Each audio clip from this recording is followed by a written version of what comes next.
Meeting में बताया था। ओके, प्रोस्पेक्टिंग क्या होती है मैंने लास्ट मीटिंग में बताया भी था और काफी सारे लोगों ने इसे समझा है। ओके, तो प्रोस्पेक्टिंग क्या होती है हम एक बार फिर समझेंगे। प्रोस्पेक्टिंग का मतलब होता है संभावित ग्राहकों को ढूंढना। देखिए ये बिजनेस टोटल जो है हमारा बीमा का बिजनेस है। आरपीएलआई मतलब बीमा का बिजनेस है, बीमा इंश्योरेंस। ठीक है, इंश्योरेंस का काम है ये। इंश्योरेंस आप किसका करेंगे? आप करेंगे पीपल का, लोगों का। बीमा हम किसका करते हैं? लोगों का करते हैं। लोगों का जब हम बीमा करेंगे तो हमको लोग ढूंढने पड़ेंगे। क्या ढूंढना पड़ेगा? लोगों को ढूंढना पड़ेगा। तो लोगों को ढूंढने को, ग्राहक तलाशने को, है ना, तलाशना है आपको, ग्राहक तलाशना है। ठीक है, तो ग्राहक तलाशने के कल हमने कुछ कॉन्सेप्ट देखे थे, उसको आप चाहे तो क्या कर सकते हैं, इम्प्लीमेंट। चाहे तो इन द सेंस करना है, और ग्राहक तलाशना है हमको सबसे पहला काम।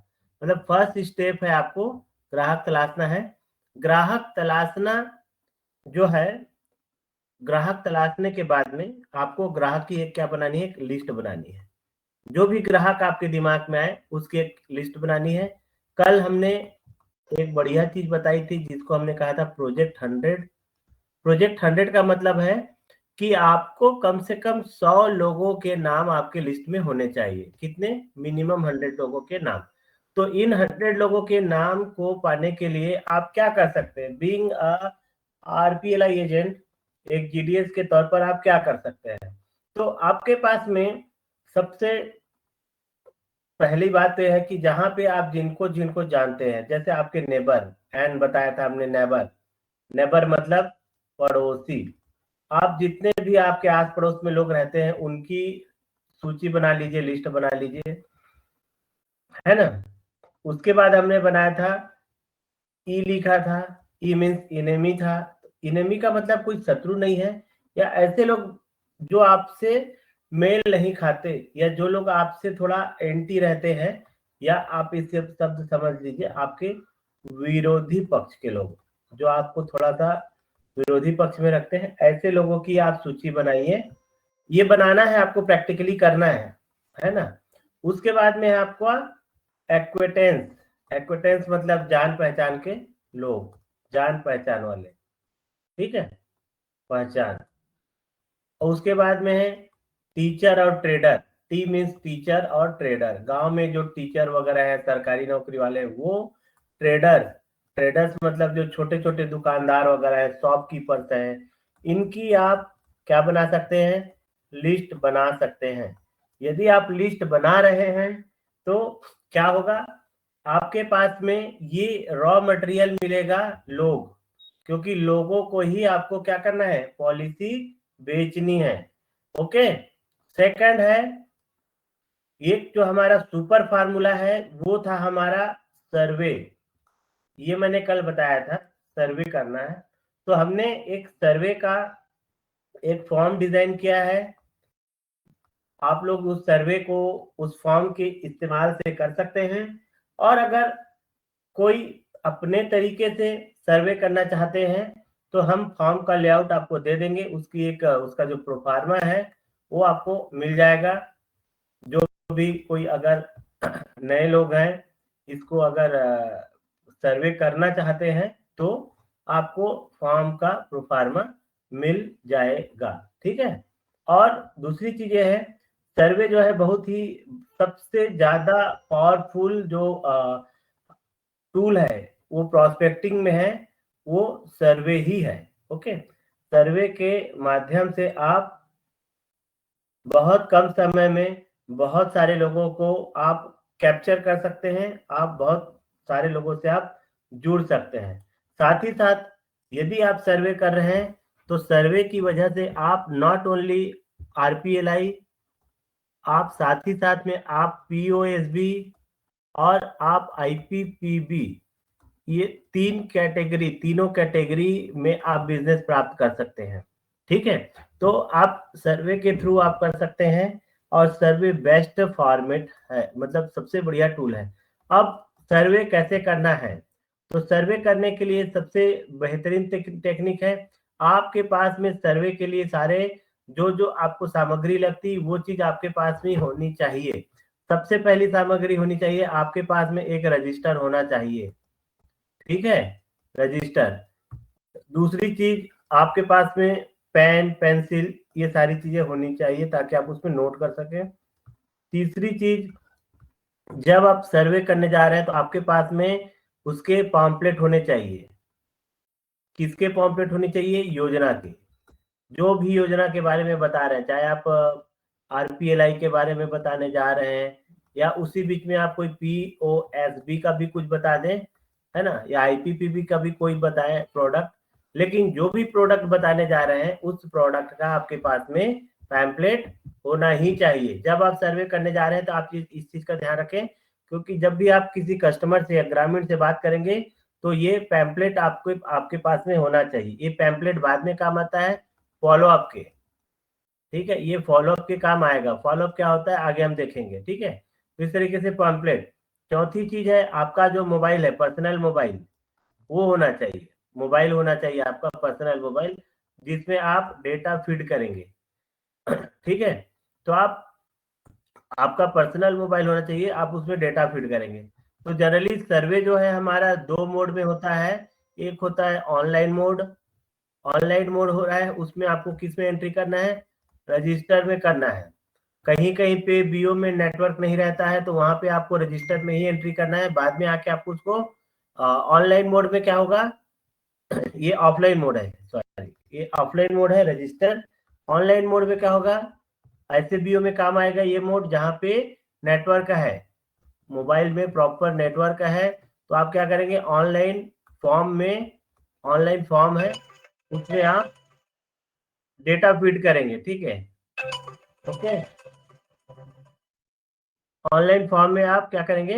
डेटा फीड करेंगे, डेटा फीड करेंगे, और डेटा फीड करने के बाद में आप उसको क्या कर देंगे? सबमिट कर देंगे। तो जब आप उसको डेटा को सबमिट कर देते हैं तो वो डेटा सीधा सीधा कहाँ पे आ जाता है? सर्वर। सर्वर के थ्रू कहाँ चला जाता है? डेटाबेस में चला जाता है। और ये डेटाबेस में एक बार अगर आपका डेटा आ गया तो ये डेटा समझ लीजिए आपके लिए लाइफ टाइम काम आने वाला है। बाद में हम इस डेटाबेस को एक्सेल फाइल में, है ना, या पीडीएफ फाइल में, जिस टाइप की भी फाइल में हम चाहे हम इसको क्या कर सकते हैं? प्राप्त कर सकते हैं, है ना। प्राप्त करके हम उसको क्या कर सकते हैं? हम प्राप्त करके क्या कर सकते हैं? बाद में हमारे फर्दर यूज के लिए हम इसको क्या कर सकते हैं? उपयोग कर सकते हैं। मतलब ये मान के चलिए कि ये जो डेटा हमारे पास में आ रहा है सर्वे का, ये डेटा हमारा एक जो प्रोस्पेक्टिंग का काम है वो पूरा कर देता है। प्रोस्पेक्टिंग मतलब आपके लिए रॉ मटेरियल चाहिए। रॉ मटेरियल मतलब कच्चा माल, है ना। रॉ मटेरियल चाहिए किस चीज के लिए? आप प्लान बताओगे ना, बीमा की पॉलिसी बेचोगे तो पॉलिसी किसको बेचोगे? आप पीपल को बेचोगे, लोगों को। तो ये लोगों को तलाशने का सबसे बेहतरीन तरीका है सर्वे। जो जितना ज्यादा सर्वे करेगा वो उतना ज्यादा सक्सेस होने वाला है, ये आप मान के चलिए। More number of survey is equal to bigger success. जो जितना ज्यादा सर्वे करेगा, जो जितना सर्वे ऐड करते जाएगा, जो जितना सर्वे करेगा वो उतना ही ज्यादा रिजल्ट पाएगा। एक चीज ध्यान दीजिए, रिजल्ट का मतलब पैसा, वो उतना ही ज्यादा पैसा इंसेंटिव के रूप में कमा सकता है। ये चीज ध्यान रखिए, ये प्रैक्टिकली प्रूवन है। क्यों? क्योंकि इसमें एक रूल, नियम काम करता है, पैरेटो लॉ बोलते हैं इसको हम, पैरेटो लॉ, पैरेटो का नियम। पैरेटो का नियम ये है कि अगर हम कोई भी व्यक्ति को जो भी चीज बताते हैं उसमें से 20% लोग वो काम को करते हैं और 80% लोग नहीं करते। मतलब अगर आप 100% लोगों को कुछ बताएंगे तो 80% लोग नो बोलेंगे और ओनली 20% लोग आपको क्या बोलेंगे? यस बोलेंगे। तो ये समझ लीजिए, अगर आपने, आपको अगर मान लीजिए चाहिए, अगर आपको मान लीजिए 20 पॉलिसीज चाहिए मान लीजिए, तो आपको कितने लोगों को बताना पड़ेगा? 100 लोगों को बताना पड़ेगा, क्योंकि उसमें से 80 क्या करने वाले हैं? नो बोलने वाले हैं, और उसमें से 80 लोग नो बोलने वाले हैं और 20 लोग जो है यस बोलने वाले हैं। तो आपको यदि 20 पॉलिसी पानी है तो आपको क्या करना पड़ेगा, 100 लोगों से क्या करना पड़ेगा, पॉलिसी शेयर करनी पड़ेगी। ये चीज ध्यान रखिए आप, क्या करनी पड़ेगी आपको, पॉलिसी शेयर करनी पड़ेगी। ठीक है, पॉलिसी को आपको इतने सारे लोगों को शेयर करना पड़ेगा, है ना, 100 लोगों को करना पड़ेगा। ठीक है, मेरी आवाज आ रही है सभी को क्लियर? एक बार सब चैट बॉक्स में यस यस लिखिए अगर आवाज क्लियर आ रही है तो। सभी जुड़े हैं?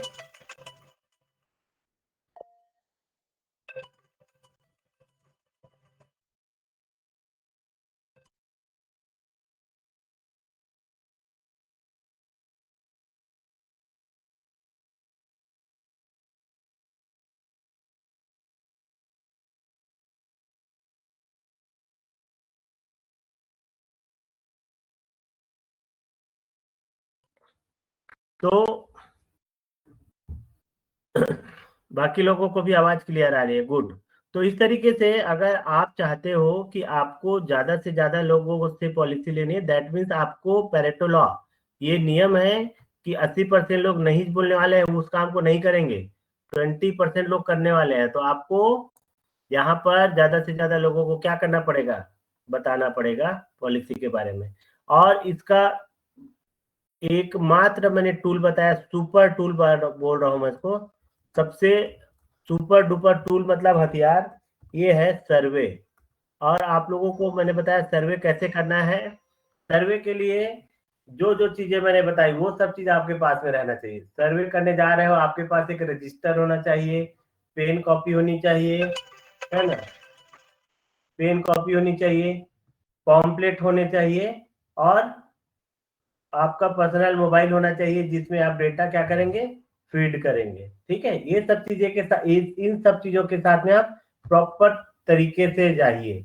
इसमें एक चीज मैं बताना चाहूंगा जो बहुत ही इंपॉर्टेंट चीज है, जिसका आप लोग यदि पालन करते हैं तो आप लोगों को best of the best result मिलने वाले हैं। मतलब बेहतरीन रिजल्ट के लिए आपको ये करना है, सबसे पहली चीज है ड्रेसिंग सेंस।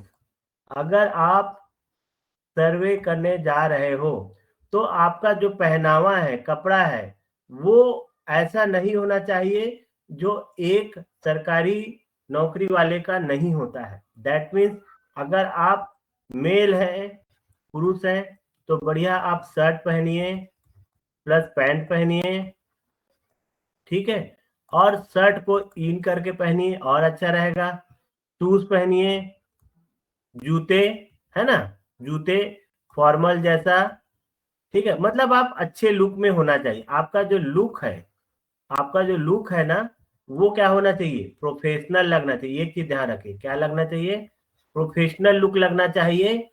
ऐसा बिल्कुल ना लगे जिससे कि सामने वाले को ये लगे कि ये कैसे कपड़े पहन के आया है और ये मेरे यहाँ सर्वे करने आया है और ये मुझे किसी पॉलिसी के बारे में बताने वाला है। मतलब एक प्रकार से मैं अगर कहूं कि हमारी जो छवि है वो एक चोर के जैसे ना लगे। ठीक है, चोर जैसे हमारा पहनावा ना रहे।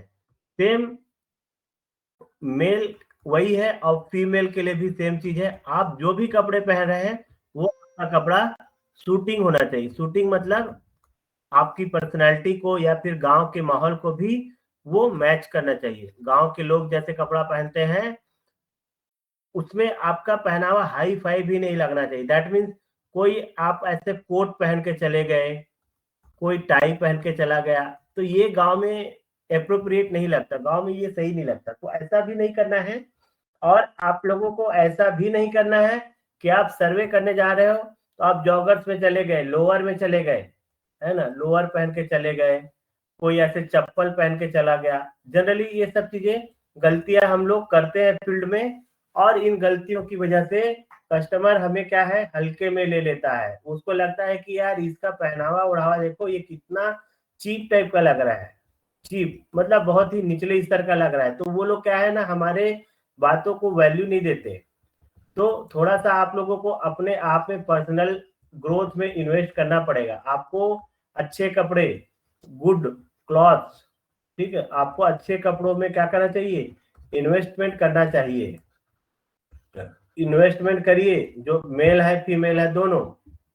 अभी अगर ये आप करते हो तो ये आपको उससे ज्यादा रिटर्न कमा के देगा। अगर आज आप अभी 1000 रुपए का भी एक सेट लेते हैं और 2 सेट ले लेते हैं तो 2000 रुपीज आपको यहाँ पे खर्च आता है, बट ये 2000 रुपीज आपको 100 टाइम 100 गुना कमा के देगा ये इन्वेस्टमेंट। ये मान के चलिए, आप ऐसा मत सोचिए कि गांव में रहते हैं, गांव के लोग भी वैसे ही पहनते हैं, तो आपको आप एक बीमा को एक रिप्रेजेंट कर रहे हैं, मतलब आप सामने वाले आदमी को जब जाते हैं ना तो आप उसको उसकी लाइफ की सिक्योरिटी देते हैं। आप बोलते हैं ना आपकी लाइफ सिक्योर रहेगी, बोलते हैं लाइफ सिक्योरिटी दे रहे हैं।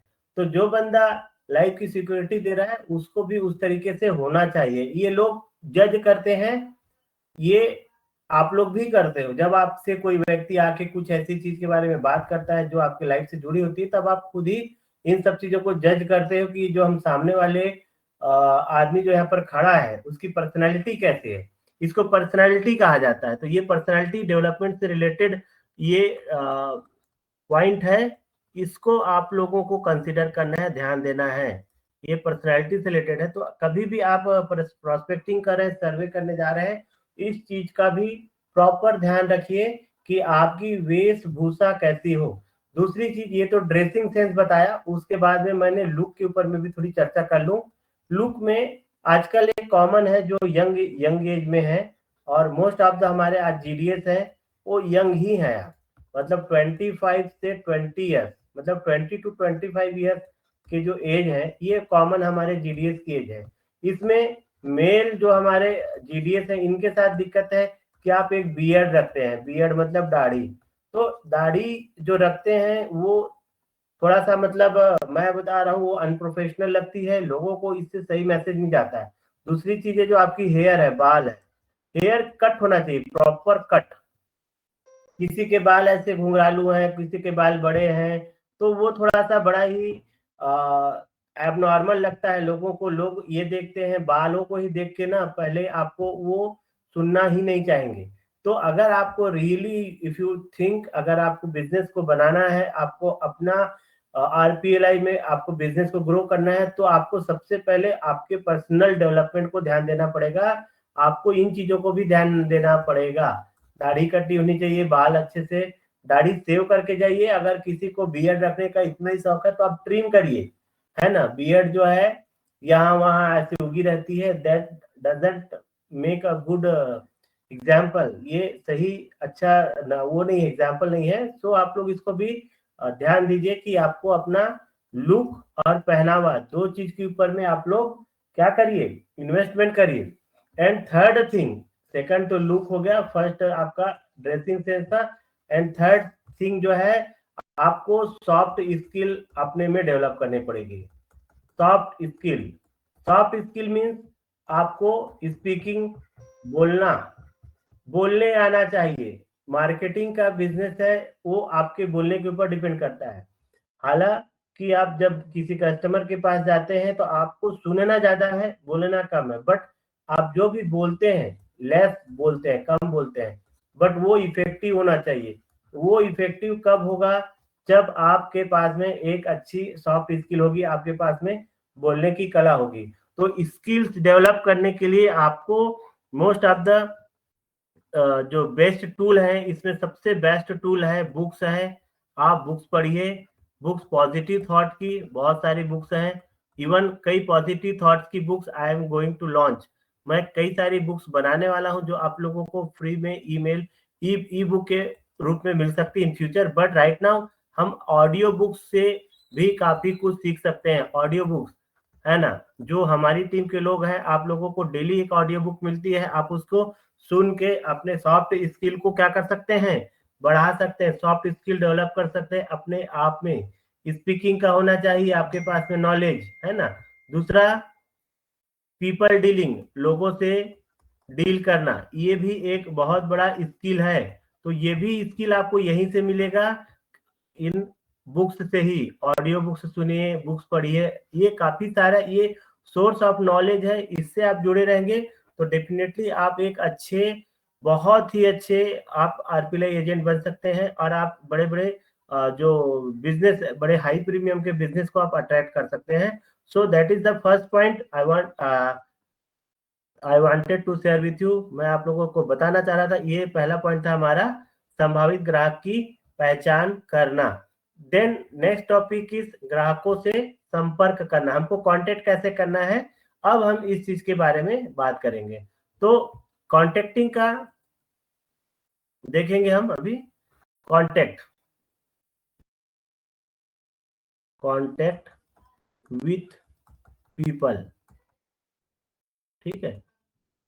कांटेक्ट कैसे करेंगे, तो देखिए कांटेक्ट कैसे कर सकते हैं। पहला, बहुत सारा काम तो कभी कभी आपके सर्वे के दौरान ही हो जाएगा, जब आप पब्लिक से पहली बार प्रोस्पेक्टिंग करेंगे, सर्वे किए हैं, है ना। सर्वे के दौरान आप जब उसको कोई पैम्पलेट देते हैं, है ना, कुछ ब्रोशर दिया आपने, ब्रोशर दिया या कोई पैम्पलेट दिया, तो वो आदमी उसको एक बार क्या करता है, पढ़ता जरूर है, पढ़ता है, पहली चीज।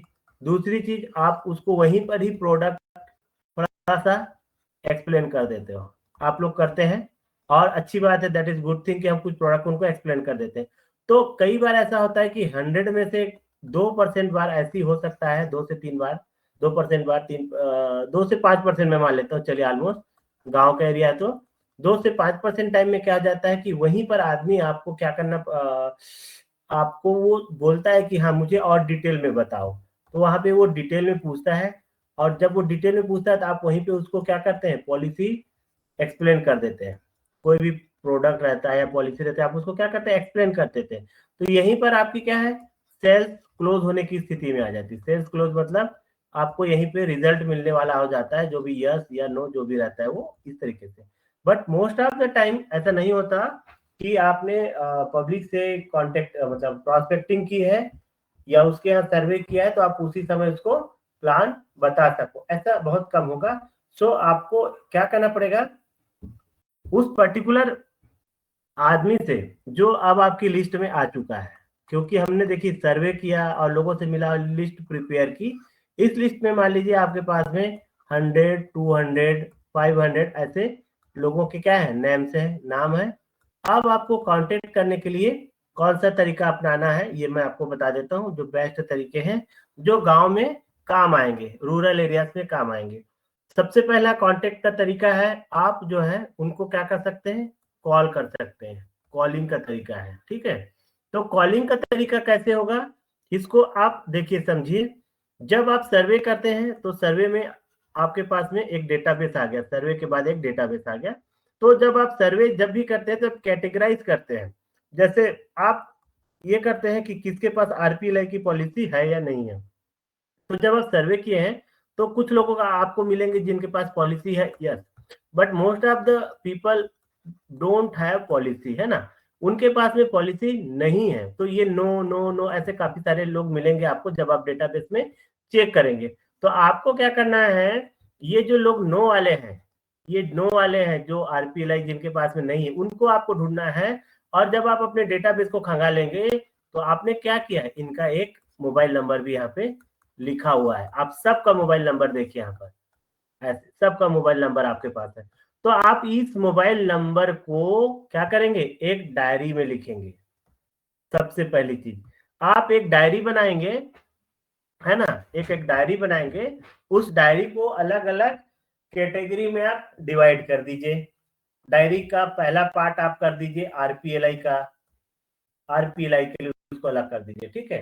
अब आरपीएलआई की डायरी का पहला पार्ट हो गया आपका, या आप लाइफ टाइम आप काम करना है आपको, तो आप अलग अलग डायरी बना लीजिए। एक डायरी सिर्फ आपकी आरपीएलआई की डायरी है। अब इस डायरी में आप क्या करेंगे, सामने वाले बंदे का नाम लिखेंगे, ठीक है, नाम, उसका एड्रेस, देन उसका मोबाइल नंबर, ठीक है।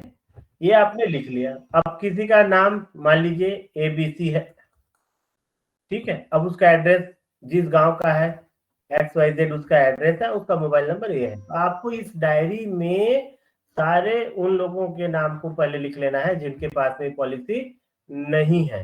अब देखिए कॉन्टेक्टिंग हम करेंगे कॉलिंग के माध्यम से, कैसे करेंगे, तो देखिए सिंपल सी बात है, कॉलिंग कैसे करना है।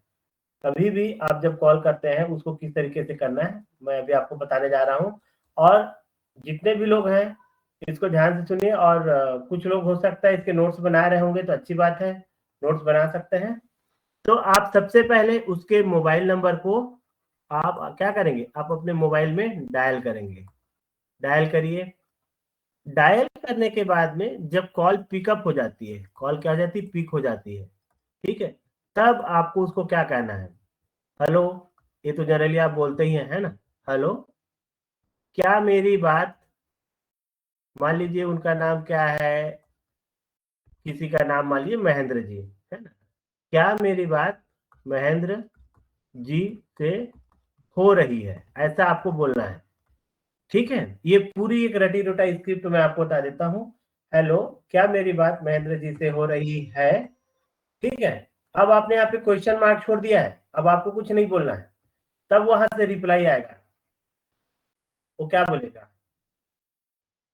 यस मैं महेंद्र बोल रहा हूँ। ठीक है, ये एक रिप्लाई है। दूसरी चीज, अगर वो फोन महेंद्र के हाथ में नहीं है तो क्या करना है आपको, अगर इसमें इफ का केस आ जाए, अगर फोन ही उसके पास में नहीं है तो आपको क्या करना है, तो आपको ये कहना है, अगर मोबाइल उसके पास में नहीं है तो, और कोई दूसरा कॉल उठाए तो, कॉल कोई दूसरा उठाए तो क्या करना है, बोलना है, क्या मेरी बात महेंद्र जी से हो रही है। तो कॉल उठेगा, बोलेगा नहीं मैं महेंद्र नहीं बोल रहा हूँ, मैं उसकी पत्नी बोल रही हूँ। कोई बोलेगा पापा घर में नहीं है। डिफरेंट डिफरेंट टाइप के वहां पे आपको जवाब मिल सकते हैं। तो आपको कुछ नहीं कहना है, ठीक है, उनको आप मेरी तरफ से नमस्कार कहिएगा और बताइएगा कि पोस्ट ऑफिस से, है ना, कॉल आया था, कॉल आया था, ऐसा आप बता दीजिए बस। और ज्यादा आपको उसमें डिटेल में बताने की जरूरत नहीं है, क्योंकि अब वो है ही नहीं, तो उसको आपको क्या है, पॉजिटिव रिस्पॉन्स देना है। ठीक है, दूसरी चीज, अगर महेंद्र नहीं फोन उठाया तो बोलेगा हाँ मैं महेंद्र बोल रहा हूँ। अब इसके बाद में आपको क्या पूछना है, दूसरा क्वेश्चन, है ना, उसको बताओ, महेंद्र जी मैं शाखा डाक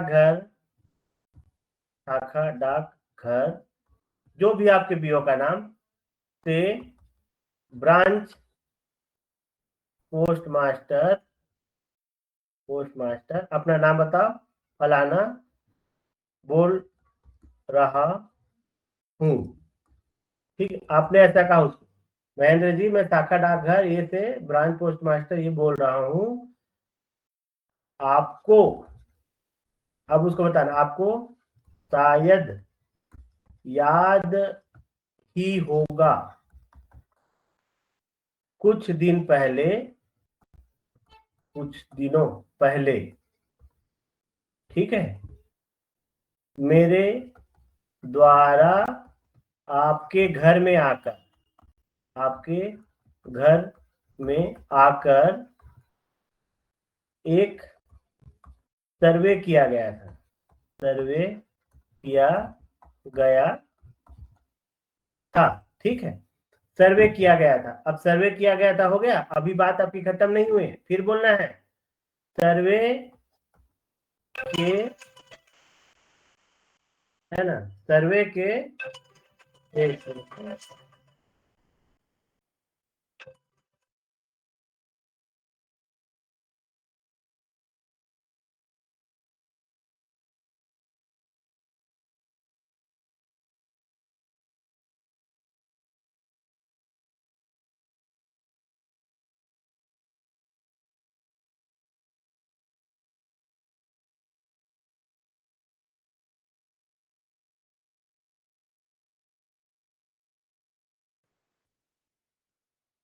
तो उसको ये बताना है, सर्वे के दौरान, ठीक है, आपके आपके घर के घर के डाटा का निरीक्षण करने पर मैंने पाया कि आपके हिसाब से डाकघर में बहुत ही बढ़िया एक योजना है, ठीक है, जो कि आपके और आपके परिवार, आपके और आपके बच्चों के लिए, ऐसा लिखे, बच्चों के लिए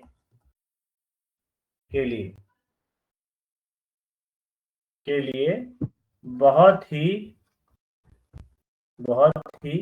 फायदे है ना, फायदेमंद हो सकती है इतना आपको पूछना है, ठीक है।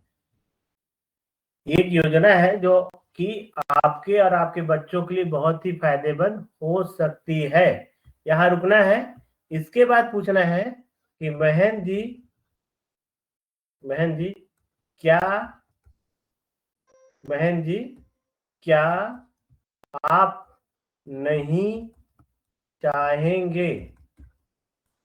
नहीं चाहेंगे कि मैं आपको इस योजना के बारे में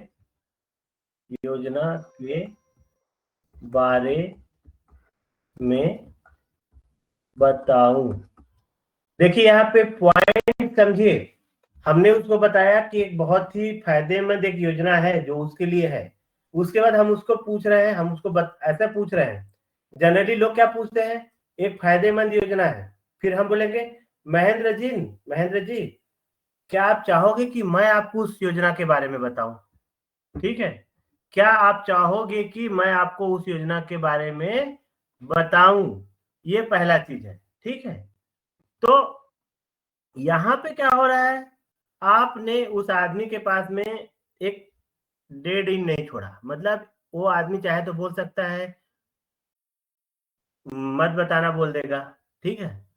क्यों? क्योंकि अब आपने सिर्फ उसी को कंट्रोल दिया है। अगर वो नहीं बोलता है नहीं नहीं मेरे को मत बताओ, तो वहां पर क्या होगा, वो ना तो आपको ना अपने आप को, सेल्फ को, वो किसी को भी ना डिसअपॉइंट नहीं कर रहा है, क्योंकि प्रश्न आपका है, आप बोल रहे हो उसको कि क्या आप चाहोगे, उसने आपको बोल दिया नहीं, तो यहाँ पर क्या हो रहा है, वो ये नहीं सोच रहे कि आपको डिसअपॉइंट कर रहे हैं। लेकिन जब आप उसको ऐसा पूछते हो, महेंद्र जी क्या आप नहीं चाहेंगे कि मैं आपको इस योजना के बारे में बताऊं, तो अब वो क्या हो रहा है, वो तो महेंद्र जी से पूछ रहे हैं ना। अब यहाँ पे क्या बात आ गई, महेंद्र जी के फायदे की बात है, और महेंद्र जी क्यों नहीं चाहेगा उसके बारे में जानना, महेंद्र जी चाहेगा जानना। इसलिए इस क्वेश्चन में, इस टाइप के पैटर्न का जो क्वेश्चन आंसर है, इसका आंसर है, इसमें आपको 80% चांसेस में रिप्लाई यस मिल सकता है। वो बोलेगा हाँ हाँ मैं जानना चाहता हूँ, क्या है बताओ। और 20% चांसेस ऐसे होंगे जिसमें आदमी हो सकता है ना ही बोल दे, नहीं नहीं मैं नहीं चाहता, मेरे को मत बताओ भाई, मैं परेशान हूँ, कुछ भी बोल सकता है। बट 80% चांसेस में इस तरीके से आप उससे यस का जवाब आप क्या कर सकते हो, ढूंढ सकते हो, ठीक है। यस का जवाब आपको मिलेगा। अब यहाँ पर यस जो मिलेगा, अब उसको आगे आप क्या कहेंगे, देखिए अब यहाँ पे यस बोल दिया, मान लीजिए महेंद्र जी ने कहा कि ये उसकी रिप्लाई है महेंद्र जी की, मान लीजिए यस मैं चाहता हूं, ठीक है, मैं चाहता हूं, ठीक है, ये हो गया। अब यहाँ पर आपको क्या करना है, अब वो चाहता हूं बोल रहा है, तो आप क्या कर सकते हो, अगर आज आपके पास में खाली हुआ है ना, तो आप उसको ये बोल सकते हो, अगला 4th पॉइंट, तो क्या आज शाम को 4 बजे है ना हम मिल सकते हैं, क्या आज शाम को 4 बजे हम आपके घर, ऐसे लिखो, आपके घर पर मिल सकते हैं, ठीक है, ये हो गया। तो वो क्या कहेगा, ठीक है, वो क्या कहेगा, जनरली लोगों के पास अगर समय है तो यस कहेगा, या फिर वो कुछ कारण बताएगा कि ठीक है मैं आज शाम को 4 बजे नहीं रहूंगा, मैं कहीं बाहर जाऊंगा, मंडी जाऊंगा, शहर जाऊंगा, वो कुछ भी बोल सकता है, मतलब कुछ और दूसरे रीजन वो बता सकता है, दूसरे रीजन भी वो दे सकता है। ठीक है, तो अब यहाँ पे आपको समझ में आ गया कि हाँ 4 बजे नहीं मिल सकता, तब उसको खुद ही पूछना है। तो फिर आप पूछिए, तो आप ही बता दीजिए, है ना, आप कब मिल सकते हैं, आप उससे पूछ लीजिए, क्योंकि उससे पूछोगे तो जब वो समय देगा तो वो बाउंडेशन में रहेगा। ठीक है, आप ही बता दीजिए कब मिल सकते हैं, तो वो बताएगा ठीक है कल मिल लो, परसों मिल लो, जो भी, ठीक है, कल परसों वो जो भी बताएगा, टुमारो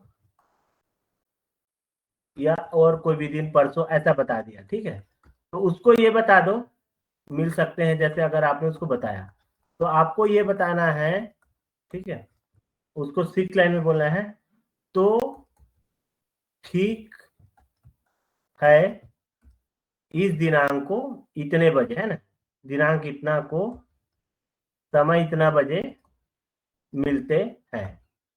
ठीक है, मिलते हैं, ये तरीका हो गया। तो यहां पर क्या हो गया, जब आपने उससे कहा मिलते हैं, उसके बाद एक बार और कह दीजिएगा कि मेरा, है ना, समय, है ना, मेरा समय काफी ज्यादा, इसको आप ऐसा मत बोलिए समय के बारे में, इसको मत लिखिए अभी फिलहाल के, क्योंकि सेकंड टाइम में जब आएगा ना उसके कुछ दिन पहले अपन उसको बात कर लेंगे। ठीक है, इसमें यही बोलिए कि ठीक है इतने दिन इतने बजे मिलते हैं। ठीक है, तो इससे ये हो जाता है आपका कि कम से कम आपका एक चीज हो गया काम, वो हो गया आपका पॉलिसी दिखाने के लिए आपका प्लान, प्लान जो है वो फिक्स हो गया। ठीक है, प्लान क्या हो गया, फिक्स हो गया। ठीक है, अब आपको क्या करना है, आपको जो डायरी है आपकी, डायरी, प्लानर डायरी, ठीक है, प्लानर डायरी, ये हर एक आदमी के पास होनी चाहिए, हर एक एजेंट के पास में होनी चाहिए।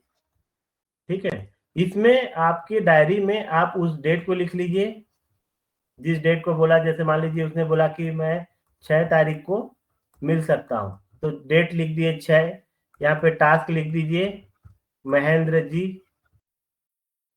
महेंद्र, मीटिंग विथ महेंद्र जी लिख लीजिए, मीटिंग विथ महेंद्र जी। ठीक है, आपने लिख लिया।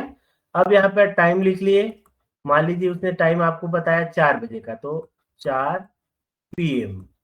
ठीक है, अब प्रोडक्ट क्या है, प्रोडक्ट आप उसको RPLI बताना चाह रहे हो। इस तरीके से आपके पास में कॉल जब आप करते जाओगे तो आपके पास में डेट फिक्स होते जाएंगे और टाइम फिक्स होते जाएगा। अब यहाँ पर क्या होगा, ये डेट फिक्स होते जा रहे हैं, तो आपके पास में एक टास्क हो गया। अब आपको क्या करना है, इन पर्टिकुलर डेज में जाकर इनको पॉलिसी क्या करनी है, समझानी है। तो मोस्ट ऑफ द जो लोग होते हैं वो अनऑर्गेनाइज्ड होते हैं, वो लोग इस प्लानिंग से काम नहीं करते हैं। तो सबसे पहली चीज होती है कि आपको अपने आप को क्या करना पड़ेगा, प्लान, है ना, प्लान योर डेज, अपने डेज को प्लान करो आप। ठीक है, अपने दिनों की क्या करिए, योजना बनाइए, योजना बनाना है, योजना बनाना है। अगर आप योजना बना के रखते हैं तो आपको पता रहेगा कि उस दिन आपके कितने प्लान होने वाले हैं। और जब आप सही से एक प्रोफेशनल तरीके से जब आप पॉलिसी दिखाओगे प्रोफेशनल वे में, तो एक दिन में आप ज्यादा से ज्यादा 2 प्लान ही कर पाओगे, 2 लोगों के पास बैठोगे। ठीक है, तो 2 लोगों को अगर दिखाते हैं तो मंथली अगर कहा जाए तो 30 डेज में तो 60 प्लान आप दिखा सकते हैं। कितने प्लान दिखा सकते हैं, 60 प्लान। ठीक है, 60 प्लान तो आप दिखा ही सकते हैं। अगर 60 भी नहीं होते हैं तो मैं मान के चलता हूं कम से कम 50 प्लान तो आप दिखा ही सकते हैं। ठीक है, 30 के हिसाब से अगर हम मान के चलते तो 60 प्लान, बट 60 नहीं हुए तो गिरे से गिरे हालत में अगर आप 40 प्लान भी अगर महीने में आप दिखाते हैं, कितने प्लान दिखाते हैं? 40 प्लान। तो 40 प्लान का आप 20% ले लीजिए, मतलब 8 पॉलिसी आप पर मंथ आप आराम से क्या कर सकते हैं? सेल कर सकते हैं। और इस तरीके से जब आप प्रोफेशनल अप्रोच से आप किसी भी उससे बात करते हैं, पार्टी से बात करते हैं, ग्राहक से बात करते हैं, कस्टमर से बात करते हैं, तो वहां पे चांसेस रहते हैं कि आपको एनुअल प्रीमियम भी मिल जाता है, एनुअली प्रीमियम मिल सकता है। और एनुअल प्रीमियम ही लेने की कोशिश करनी चाहिए, क्योंकि इसमें आपका जो बेनिफिट है या आपका जो इंसेंटिव है वो प्रीमियम बेस है। तो अगर आपको साल भर का प्रीमियम एक बार ही मिल गया तो दैट्स वेल एंड गुड, ठीक है। तो इस तरीके से आपको क्या करना है? कांटेक्ट करना है। ये कौन सा कॉन्टेक्टिंग की बात बताई मैंने? कॉल वाला कॉन्टेक्टिंग, ठीक है। वो किस आदमी के लिए करेंगे इसकी भी मैं आपको बता रहा हूं। जैसे आपके माहौल में रह रहे हैं, आपको पता है कि कौन से आदमी की कौन आदमी, ठीक। ये उन लोगों के लिए है जो टीचर्स हैं, कुछ प्रोफेशनल्स हैं गांव में कोई डॉक्टर है, कोई सर्विसमैन है, ठीक है, सर्विसमैन है, ठीक है। इस प्रकार के लोगों को आप अपॉइंटमेंट लेके प्लान दिखाइए, ठीक है। अपॉइंटमेंट लेके जब आप प्लान दिखाएंगे तो वो आपका प्लान जो है प्रोफेशनल लगेगा लोगों को। मतलब आप ये मत सोचिए कि गांव में रहते हैं लोग तो उनको नहीं पता है, वो लोग भी उतने ही पढ़े लिखे हैं जितने शहर के लोग पढ़े हैं। तो आप अपॉइंटमेंट लेके प्रोफेशनल तरीके से उनको प्लान दिखाइए, फिर देखिए आपको कैसे रिजल्ट नहीं मिलता है। डेफिनेटली बहुत ही अच्छा रिजल्ट मिलेगा, बट इसके लिए आपको जो मैंने प्री रिक्विजिट बताई, मतलब प्री रिक्विजिट मतलब पूर्व की तैयारी बताई आपको, वो करना बहुत जरूरी है। पूर्व की तैयारी मतलब आपके पास में एक बैग होना चाहिए बढ़िया। बैग में आपके सारे सामान, रजिस्टर, पैम्पलेट, डायरी, है ना, मोबाइल फोन आपका ठीक ठाक रहना चाहिए, चार्ज रहना चाहिए। ये सारी जो चीजें हैं, आपका सारा चीज आपके पास में वेल एंड गुड रहना चाहिए, ठीक है। उसके साथ में आपका ड्रेसिंग सेंस, जो मैंने आपका पहनावा बताया वो ये होना चाहिए आपका एक्यूरेट। आपका लुक आपको जैसे मैंने बताया कि कैसे दिखना चाहिए, लाइक अ प्रोफेशनल।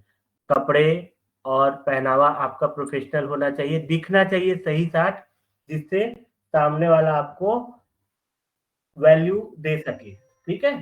तो इन सब चीजों को आपको ध्यान रखना है, ऐसे लोगों के लिए बहुत ही ज्यादा जरूरी है, मस्ट है। ऐसे लोगों से अगर आपको पॉलिसी लेनी है तो आपको ये सब चीजें तैयारी करनी पड़ेगी। सेकंड है, आपको उन लोगों को आपको कांटेक्ट करना है जो लोग घर में ही हैं, ठीक है। जैसे जो ज्यादातर लोग घर में ही रहते हैं, होम में रहते हैं, उनके लिए क्या करेंगे? आपको कॉल तो करना ही है, किसी के घर बिना बुलाए मत जाइए, कॉल करके ही जाना। बट इसमें ये करना है, कॉल कैसे करेंगे?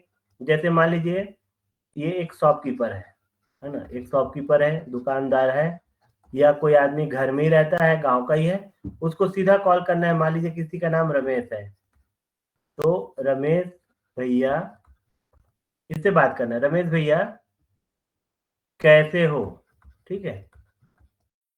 देखो आप इसको ये नहीं पूछ रहे फोन में कि जैसे फोन लगा रहे हो आप, है ना, तो फोन जैसे उनके बच्चे उठाए या कोई उठाए तो फिर आपको वही बात बोलनी है कि ठीक है, उनको बताना कि पोस्ट ऑफिस से कॉल आया था। लेकिन यहाँ पर वो डायरेक्ट कॉल उठा रहे हैं, तो आप उनको यही पूछना है कि सीधा नमस्कार करना है, नमस्ते। गांव में जैसे जोहार, गांव में जैसे बातें होती है, जोहार होता है, राम राम होता है ना, या फिर नमस्ते नमस्कार होता है, इस तरीके से होता है, ठीक है। गांव में आप इस वर्ड को गुड मॉर्निंग, है ना, गुड इवनिंग, इस टाइप के वर्ड को थोड़ा सा अवॉइड करेंगे, नहीं बोलना है।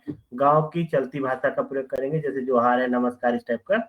और आपको उसके बाद बोलना है रमेश भैया कैसे हैं, ठीक है। तो वो बोलेगा, रिप्लाई क्या आएगा? रिप्लाई आएगा अच्छा हूं, इस टाइप का ही आएगा, अच्छा हूँ बोलेगा, क्या बोलेगा, अच्छा ही बोलेगा, है ना। उसके बाद आपको बोलना है सेकंड नंबर पे, उसको बोलो भैया आपको याद होगा, आपको याद होगा कि कुछ दिन पहले, कुछ दिन पहले मैं आपके घर आया था, बस ऐसा, है ना, घर आया था, ठीक है।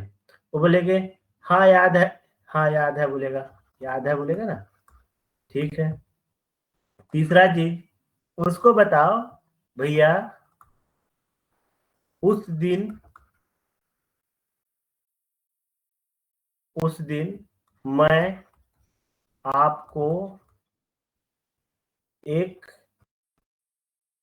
बहुत ही बढ़िया योजना है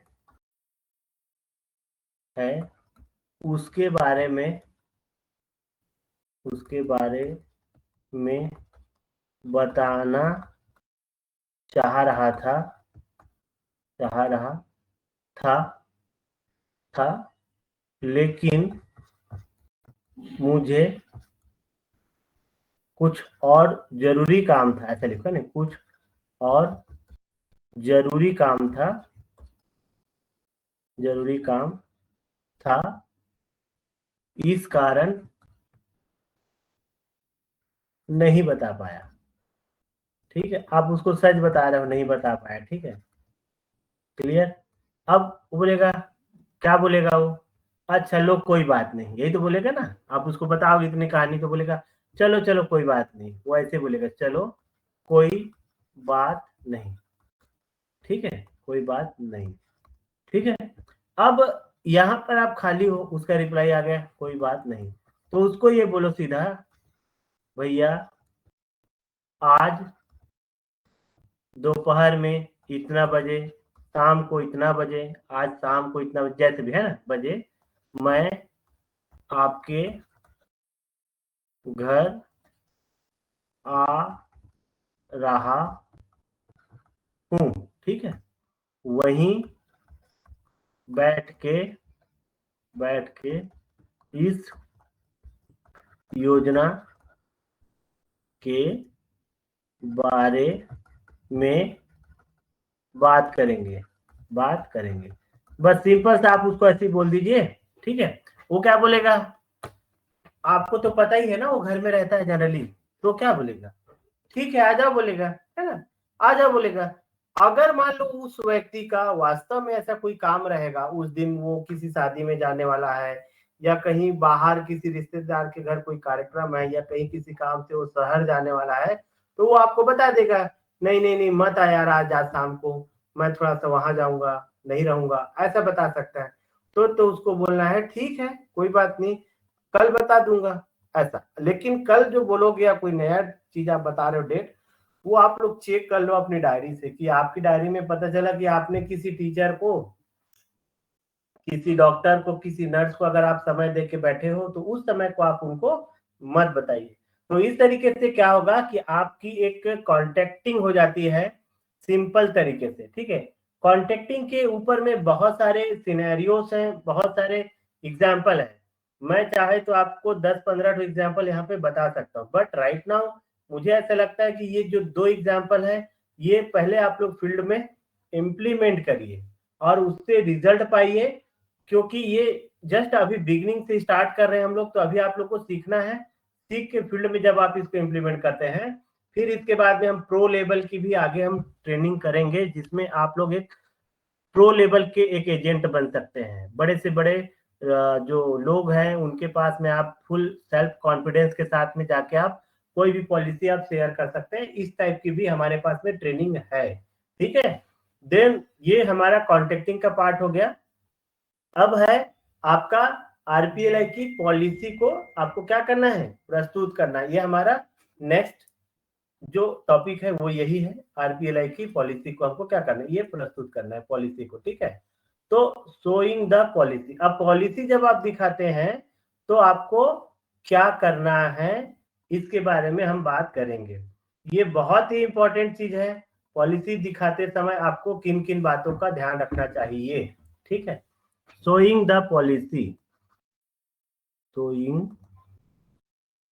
द पॉलिसी,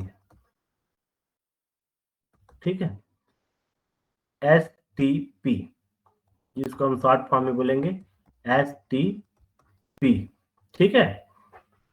तो कभी भी आप पॉलिसी दिखाने जा रहे हैं, इसके पहले एक बार सामने वाले आदमी को कॉल कर दीजिए। अगर आपका अपॉइंटमेंट बुक है, ठीक है, अपॉइंटमेंट आपका बुक है किसी के साथ में, तो उसको मॉर्निंग में कॉल कर दीजिए एक बार। ये बहुत जरूरी चीज है, इसके पीछे का रीजन भी मैं आपको बता रहा हूँ। मॉर्निंग में कॉल करिए और उससे बात कर लीजिए कि आपसे मेरी बात हुई है ना, महेंद्र जी आपसे बात हुई थी, आप और बात के अनुसार आज शाम को मैं आपके घर इस एक योजना है जिसके बारे में हमने चर्चा की थी, आपको डिटेल बताने आ रहा हूँ। तो आपको याद है ना, ऐसा पूछना है, उसको पूछना याद है ना, क्योंकि बहुत बार ऐसा होता है कि लोग आपको समय देंगे और वो भूल जाएंगे, तो उसको आपको सुबह सुबह मॉर्निंग में ही याद दिला देना है। तो बोलेगा हाँ हाँ याद है, ऐसे ही बोलेगा आदमी, हाँ हाँ याद है, ठीक है। अब जनरली क्या होगा, आदमी अगर उसको उस दिन कोई वर्क आ गया, कोई इमरजेंसी वर्क आ गया, ठीक है, उस व्यक्ति को अगर कोई इमरजेंसी में कोई काम आ गया, तो वो खुद ही बताएगा, आपको स्वयं बताएगा, अरे यार लेकिन क्या बताऊं, मेरे को ना आज शाम को जितना बजे आपको बोला हूँ उतने बजे मुझे कोई अर्जेंट काम बता देगा, किसी परिवार के यहाँ जाना है, बच्चों को कहीं जाना है, दुकान जाना है, हॉस्पिटल जाना है, कुछ भी वो ऐसी चीजें बता सकता है। तो अगर वो आपको ऐसा बताता है और वो चीजें अगर जिनाइन है, सही है ना, जिनाइन चीज है मान लीजिए, तो क्या होगा, अगर आप उसको मॉर्निंग में कॉल नहीं करते और सीधा शाम को उसके घर जाते तो वो घर में रहेगा नहीं, तो क्या होगा, इस बीच में आपका टाइम और एफर्ट दोनों क्या हो जाएगा, आपका वेस्ट हो जाएगा। इस चीज को ध्यान रखना है।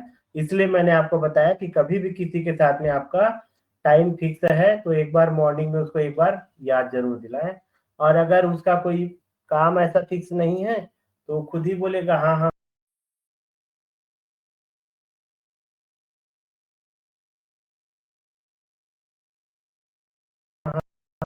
मेरे को याद है, ठीक है आप शाम को आ जाओ, वो ये चीज बोल देगा, ठीक है, इवनिंग में आप मिलो, क्या कर देगा, आपको कंफर्म कर देगा, ठीक। आपको पहले से ये चेक करना है। दूसरी चीज क्या करना है मैं बता रहा हूँ आपको,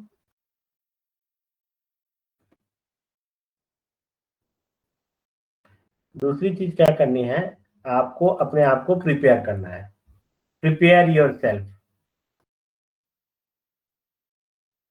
प्रिपेयर योर सेल्फ, ठीक है। अपने आप को क्या करना है, आपको तैयार करना है। सबसे पहले आपको तैयार करना है, जो मैंने कहा वही चीज फिर से आ रही है, चाहे आप सर्वे के दौरान हो, कहीं भी जाओ, सबसे पहले आपको, ठीक है, आपके रिप्रेजेंटेशन के आधार पर सामने वाला आदमी आपके बारे में व्यू बनाएगा, और वही व्यू वो उस पॉलिसी के लिए भी बनाएगा जो आप बताओगे, ठीक है।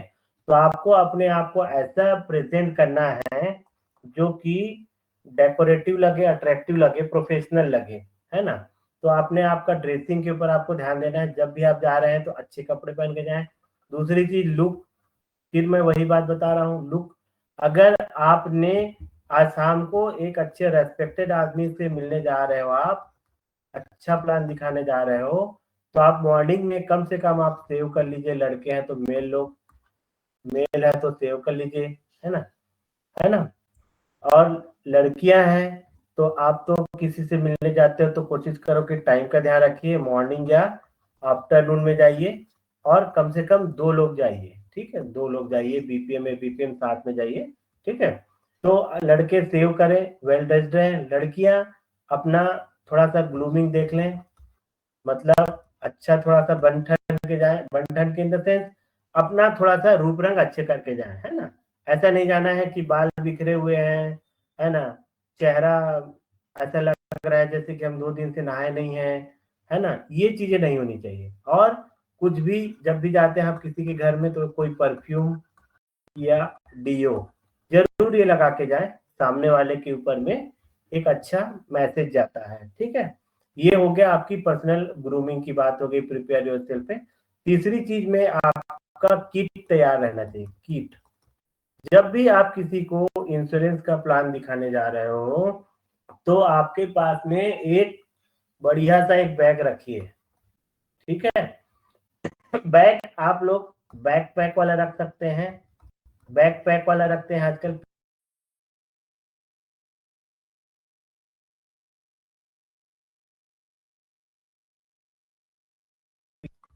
दोनों में से कोई भी बैग रख सकते हैं, बट साइड में लटकाने वाला बैग रखते हैं तो वो ज्यादा प्रोफेशनल लगता है।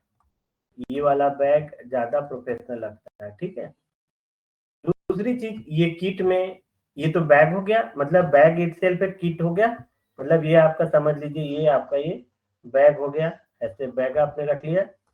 ठीक है, बैग, ये बैग है, बैग रखा आपने। अब बैग के अंदर क्या क्या होना चाहिए, आप लोग कोशिश करिए कि एक फोल्डर बनाइए। जैसे आप लोग अपनी मार्क शीट वगैरह को रखने के लिए रखते हैं फोल्डर बना के, है ना, वैसे ही फोल्डर लीजिए। और फोल्डर में आप लोग क्या करिए, जितनी भी हमारी योजनाएं हैं, स्कीम्स है ना, स्कीम वगैरह है, योजनाएं हैं, योजनाओं का आप एक प्रिंट आउट ले लीजिए। ठीक है, योजनाओं का प्रिंट आउट ले लीजिए। प्रिंट आउट लेके आप उस फोल्डर में उसको रखिए। आपके पास एक फोल्डर होना चाहिए, या जो हमारे पैम्पलेट होते हैं, ब्रोशर होते हैं, है ना, जो हमारे पैम्पलेट होते हैं ना, पैम्पलेट होते हैं, उसको आप उस फोल्डर में आप अच्छे से लगा के रखिए। जो फोल्डर होते हैं ना, इस तरीके से फोल्डर के अंदर में आप पैम्पलेट वगैरह को ऐसे इसमें रख सकते हैं। और जब भी उस कस्टमर से मिलने जाते हैं तो आप फोल्डर में रखेंगे कोई चीज को, तो ये काफी प्रभावित करता है कस्टमर को आपके बारे में। उनको ये लगता है कि ये बहुत ही प्रोफेशनल आदमी है और ये इस काम को बहुत अच्छे से कर रहा है, ये मैसेज जाता है। और आपके लिए इस काम में यही सबसे इम्पोर्टेंट है कि ये मैसेज जाना, है ना, ये मैसेज जाना।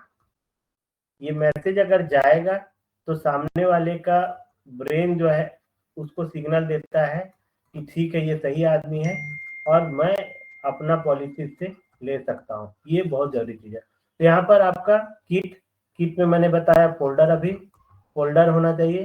फोल्डर में सारा आपका डॉक्यूमेंट होना चाहिए। क्या होना चाहिए, डॉक्यूमेंट्स होने चाहिए। ठीक है, दूसरी चीज, फोल्डर में आप कुछ कटिंग रख सकते हैं। कैसे कटिंग रख सकते हैं, देखिए जो न्यूज की कटिंग आती है, न्यूज कटिंग कैसे आ रही है, अभी अभी देखिए बहुत सारी न्यूज, आरपीएलआई का क्लेम सेटलमेंट होता है और उसकी फैमिली को क्या दिया जाता है, चेक, चेक दिया गया। तो ऐसे न्यूज आपको जहां भी व्हाट्सएप वगैरह में मिलती है, आप उसका प्रिंट आउट करवाइए। प्रिंट आउट करने के बाद में आप उसको अपने फोल्डर में लगाइए। ठीक है, तो ये फोल्डर होना चाहिए, फोल्डर में डॉक्यूमेंट्स होने चाहिए। इसके अलावा आपके पास में ब्लैंक पेपर्स होने चाहिए। पेपर कम से कम एनी टाइम आपके पास में 10 से 20 A4 साइज के पेपर होने चाहिए। क्यों, क्योंकि आप किसी को भी जब कुछ भी एक्सप्लेन करोगे पॉलिसी के बारे में, तो पॉलिसी एक्सप्लेन आप किस में करोगे, पॉलिसी एक्सप्लेन आप किस पे करोगे, पेपर पे, ब्लैंक पेपर पे। ठीक है, तो ब्लैंक पेपर होना चाहिए पॉलिसी एक्सप्लेन करने के लिए। ठीक है, इसके अलावा आपके पास में उस समय में फॉर्म होना चाहिए आरपीएलआई का। क्या होना चाहिए, आरपीएलआई का फॉर्म होना चाहिए। क्यों, क्योंकि सारा चीज रखे हो और आरपीएलआई का फॉर्म नहीं लगा रखे हैं, और यदि कस्टमर ये बोलता है कि हाँ मुझे करना है, मेरा फॉर्म भर दीजिए, तब आप क्या करोगे, बोलोगे उसको कि नहीं, फॉर्म के लिए मैं सब ऑफिस जा रहा हूँ या सब ऑफिस से लाऊंगा तो फॉर्म भराऊंगा, तो ये सही नहीं है। एक जिम्मेदार, एक रिस्पॉन्सिबल आरपीएलआई एजेंट की हैसियत से, नाते से आपके पास फॉर्म होना चाहिए। ये सब चीजें प्री रिक्विजिट है, पहले से पूर्व की तैयारी आपको करनी है। फॉर्म रखिए आप, फॉर्म के साथ साथ ईसीएस का भी फॉर्म रखिए। ईसीएस मतलब आजकल जो इलेक्ट्रॉनिकली जो अकाउंट से पैसा कटता है ना, अकाउंट ट्रांसफर, अकाउंट से पैसा कटता है उसमें, वो फॉर्म भी आपको रखना चाहिए। ये फॉर्म आप अपने सब ऑफिस से प्राप्त कर सकते हैं, सब ऑफिस में पूछेंगे मिल जाएगा। तो सामने वाले को आप ये बता सकते हो कि ये जो आगे का प्रीमियम जो है आपको मैनुअल नहीं पटाना है, पोस्ट ऑफिस में नहीं जाना ये है। पीडीएफ होगा तो भेज दीजिए इस फॉर्म का। हाँ, बताइए क्या बोल रहे हैं? सर इसका पीडीएफ ऑटो जो ऑटो पेमेंट ऑन करने का जो फॉर्म बोल रहे हैं ना ईपीएफ, इसका पीडीएफ भेज देंगे आप। अच्छा, गुड, ठीक, बिल्कुल, हाँ, इसका पीडीएफ उपलब्ध करा देंगे, ठीक है, पीडीएफ उपलब्ध करा देंगे। तो पीडीएफ से आप लोग चाहे तो इसको क्या कर सकते हैं, प्रिंट आउट कर सकते हैं। तो ये ईसीएस का फॉर्म हमारे पास में होना बहुत ही जरूरी है, ठीक है। ये आपने प्री रिक्विजिट तैयारी कर ली। इसके अलावा आपके पास में एक डायरी होनी चाहिए। डायरी इसलिए होनी चाहिए, वहां जो भी बात होती है कुछ भी इंपॉर्टेंट। हाँ, किसी को कुछ बोलना है? अच्छा, ये जो ऑनलाइन बैंक से होता है सर? एक मिनट, क्या बोल रहे हैं? मतलब कटने आए वो मंथली कटने वाला है।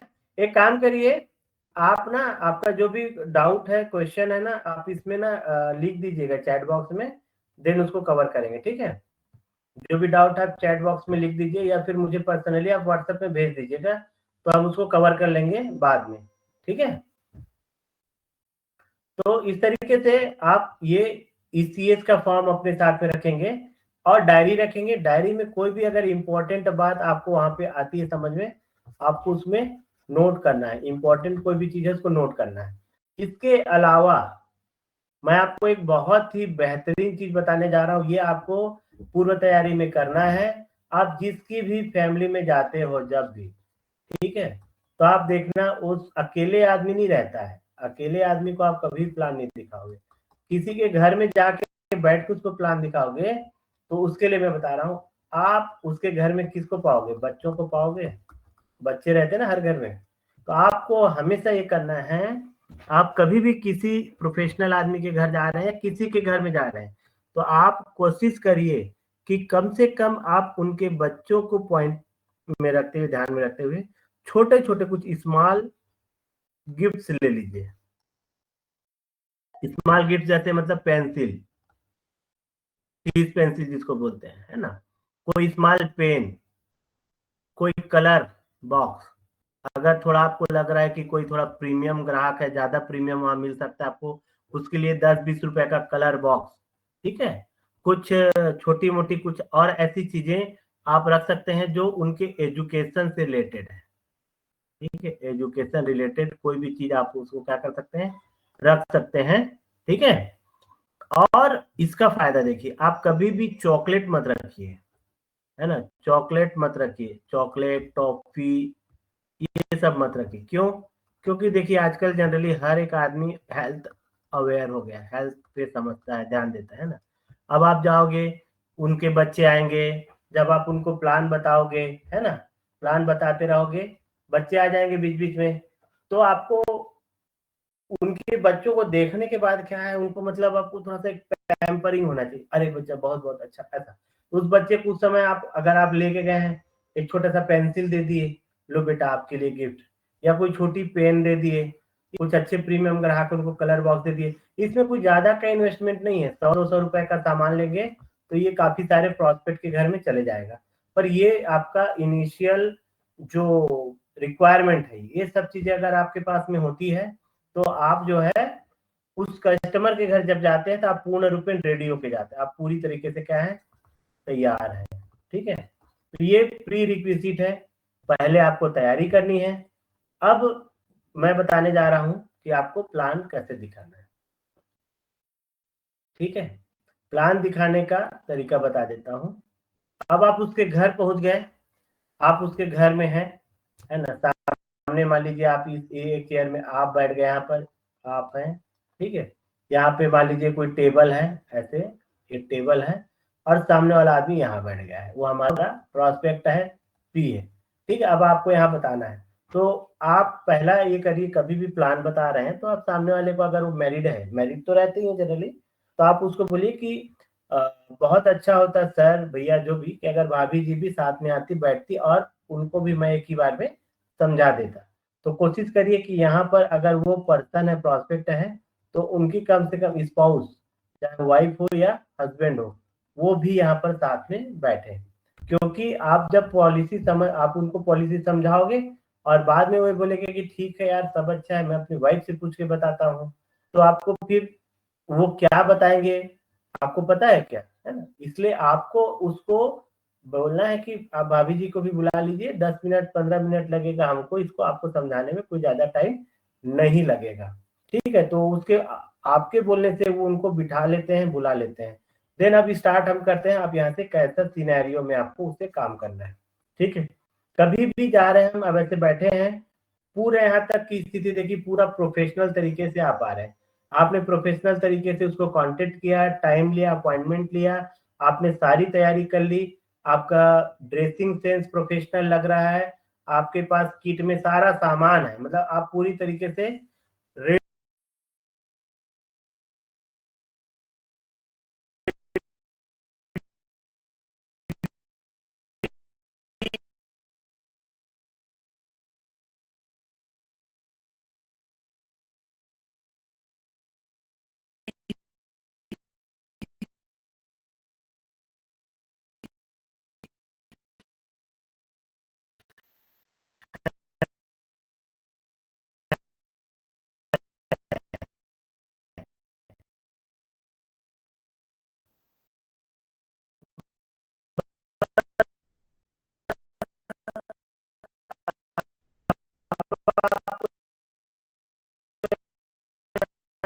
यहाँ पे कुछ कुछ जो टेक्निक है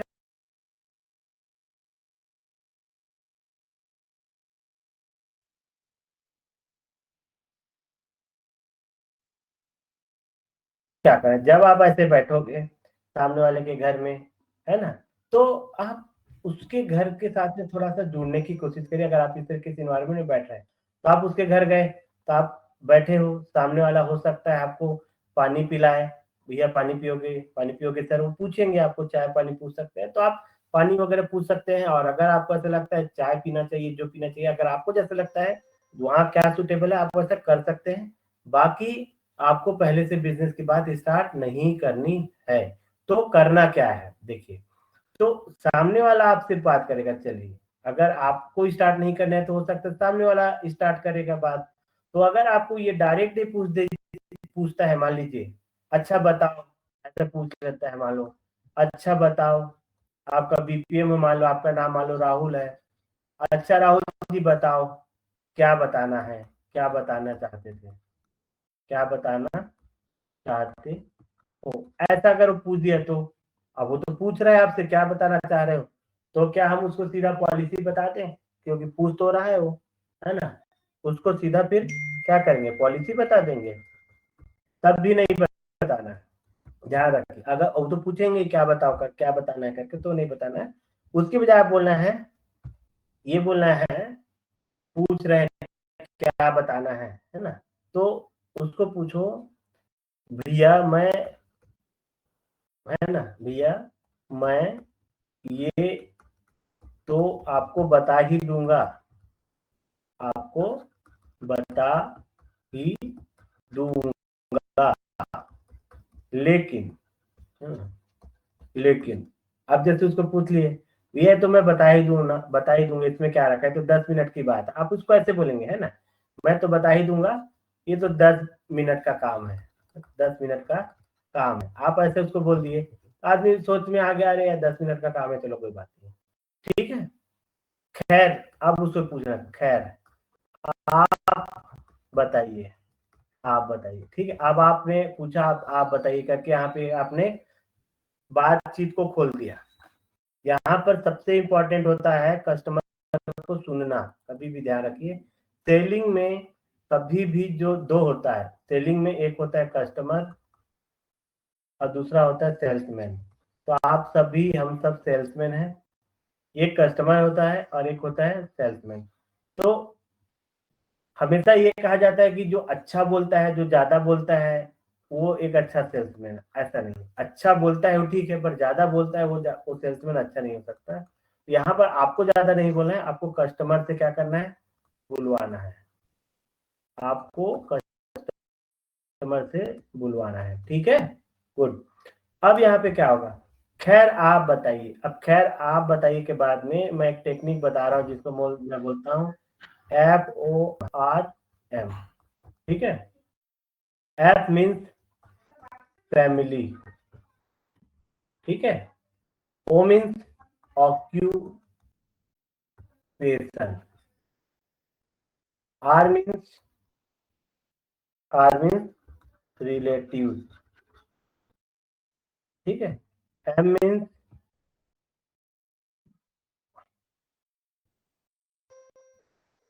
मनी, ये लास्ट टर्म है। ठीक है, सामने वाले को आप इस चीज के बारे में बताने गए हो, मनी पैसे के बारे में तो बताने गए हो ना पॉलिसी में, ये लास्ट में रखना है।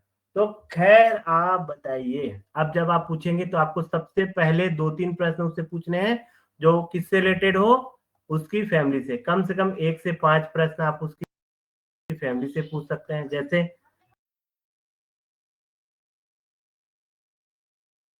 फिर भी आपके परिवार में कितने लोग हैं, पिताजी क्या करते हैं, आप कब से ये जॉब, मतलब है ना, भाभी जी का परिवार ससुराल मायके कहाँ का है ना, भैया का वो उसका ये कहाँ का है, वहां का, ऐसे कुछ 1 से 5 क्वेश्चन आपको करने हैं जो उसके क्या है, फैमिली से रिलेटेड हो, और उसकी रिप्लाई को सुनना है।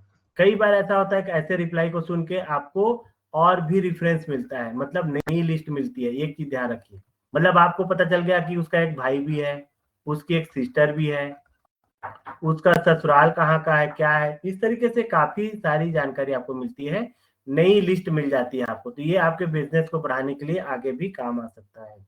दूसरा क्वेश्चन आपको उसके ऑक्यूपेशन से पूछना है। ऑक्यूपेशन मतलब पेशा, वो कौन सा काम करता है उससे। जैसे मान लीजिए अगर वो टीचर है, अगर वो टीचर है तो आप क्या कर सकते हो, उसके प्रोफेशन के बारे,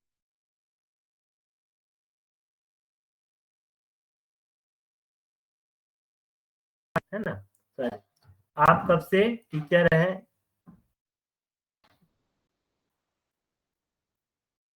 ठीक है, तो कब से टीचिंग कर रहे हैं, बहुत सारे ऐसे क्वेश्चंस रहेंगे जो आप उसके प्रोफेशन से रिलेटेड बना सकते हैं। तो मैं बता दे रहा हूँ, आगे भी हम जब एडवांस ट्रेनिंग करेंगे तो ऐसे कई सारे क्वेश्चंस का हम लोग एक सेटअप तैयार करेंगे जिसमें ये क्वेश्चंस रहेंगे। इवन मेरी आने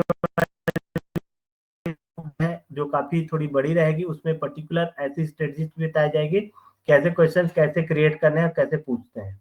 इसके बाद में आपको उसके रिलेटिव्स के बारे में पूछना है, उसके और परिवार, भाई बंधु चाचा चाची कहाँ पे रहते हैं, ऐसे।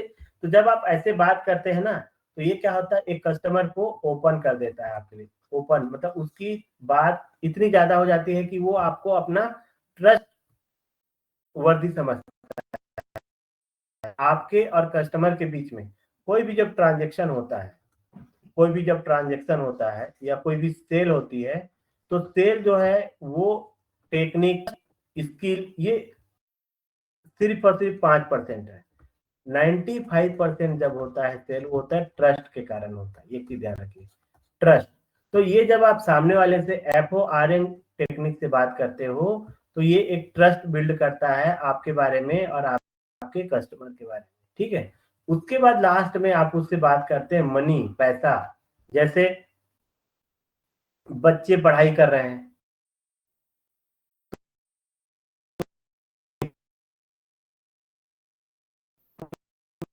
पढ़ते भी फीस कितनी होंगी, है ना। और कोई भी चीज है, जैसे कि उसके घर में मान लो कोई टीवी रखा है, तो बहुत ही सुंदर टीवी है, कितने तक का होगा। कोई उसकी बाइक है, तो बाइक के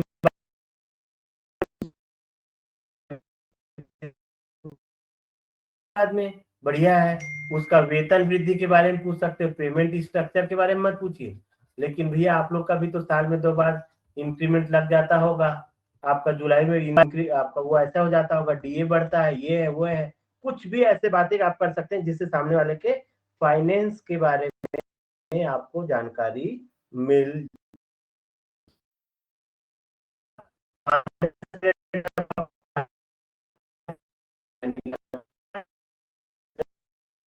क्या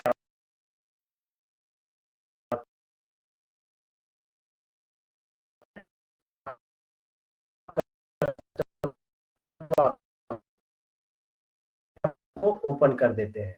अब क्या होता है, आपने इस बात को सुना क्योंकि अभी तक आप अपने परिवार के बारे में नहीं बताए हो। आपने क्या किया है, सुना है ना, आप सुना है, सुना है। अब सामने वाला आपकी बात को सुनने के लिए क्या हो गया, अब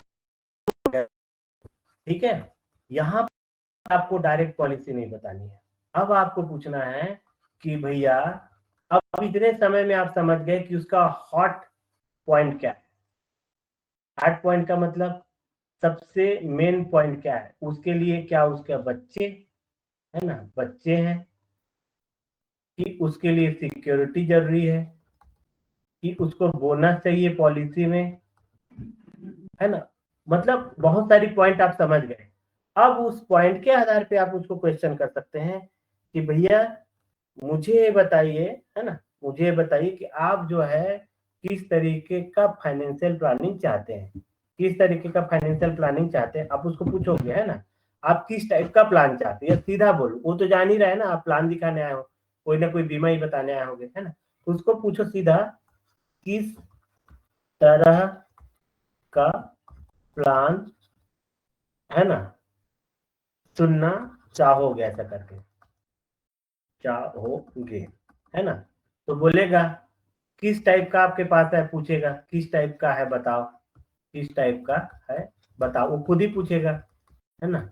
उसमें आपको 2-3 चीजें जोड़ देनी है कि अगर आप बच्चे के एजुकेशन के लिए सोच रहे हो, एजुकेशन, मैरिज, है ना, रिटायरमेंट, रिटायरमेंट या मनी बैक, हमारे पास जितनी पॉलिसी उसी को हम बताएंगे, मनी बैक या लॉन्ग टर्म, है ना, लॉन्ग टर्म इन्वेस्टमेंट, इन्वेस्टमेंट, ऐसा हम 5-6 ठो हम उसको बताएंगे।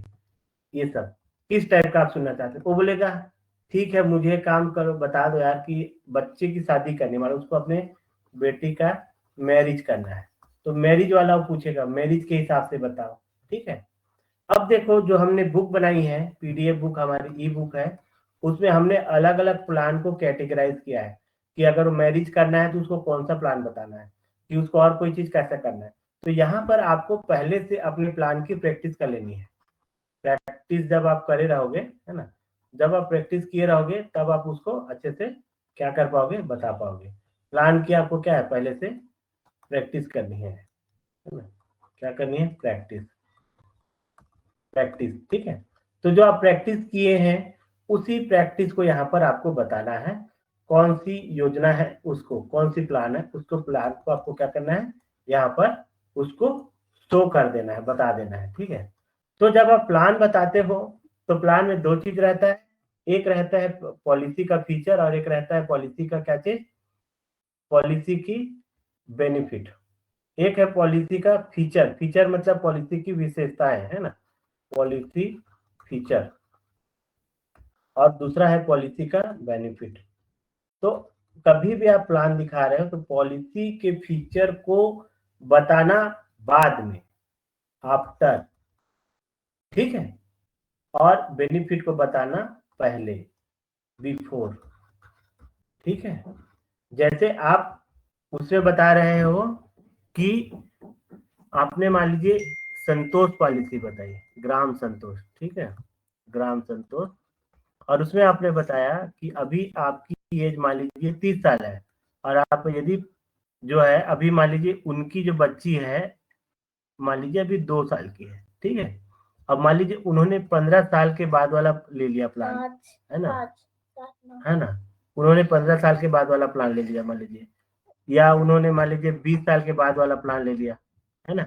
अब 20 साल के बाद उन्हें पैसा मिलेगा, बोनस मिलेगा, है ना, और सर्वाइवल बेनिफिट मिलेगा, सर्वाइवल बेनिफिट मिलेगा, है ना, और उनको क्या मिलेगी, मैच्योरिटी वैल्यू मिलेगी, मैच्योरिटी वैल्यू मिलेगी। तो ये 3 चीजें पॉलिसी के फीचर हैं।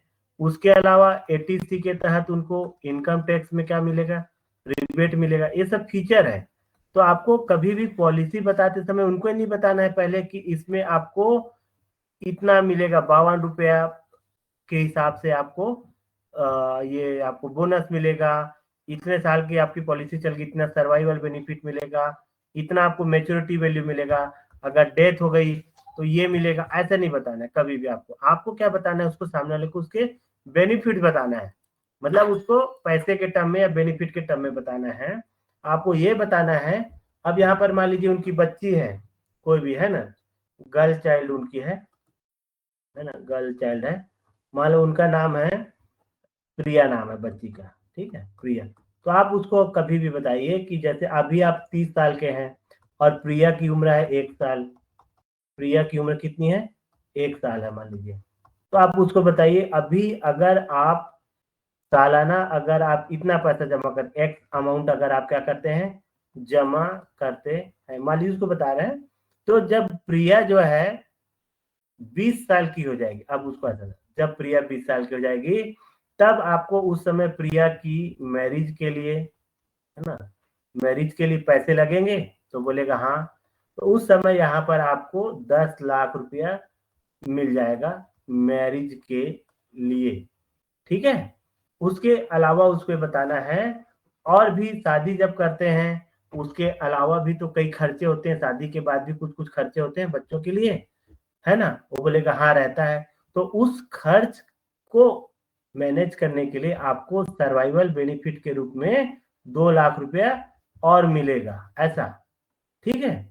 और मैच्योरिटी और इसको मिला के आपको लगभग लगभग 12 लाख मिलेंगे, जिससे कि आप प्रिया की क्या करोगे, शादी को धूमधाम से कर सकते हो। इस तरीके से आपको क्या करना है, पॉलिसी के फीचर को बाद में बताइए, पहले आप पॉलिसी के बेनिफिट बताइए। बेनिफिट इसमें क्या हो रहा है, यहाँ पे कस्टमर को लग रहा है हाँ मेरी बेटी का शादी हो जाएगा, ये उसकी बेनिफिट है। इससे क्या है, वो इमोशनली क्या है, इमोशनली क्या है, जुड़ा हुआ है, इमोशनली अटैच्ड है, ठीक है। तो ये है सीक्रेट तरीका।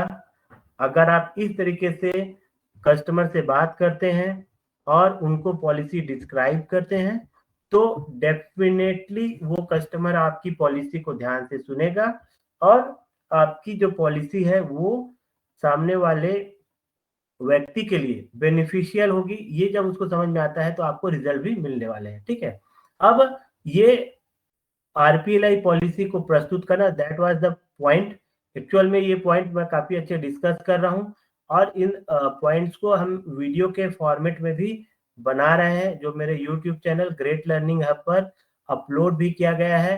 तो आप लोग जब इस वीडियो का लिंक मिलता है तो एक बार मेरे चैनल को सब्सक्राइब भी जरूर कर दीजिएगा, काफी मेहनत लगता है वीडियो बनाने में, है ना। तो ये आज हम यहाँ पे समअप करेंगे।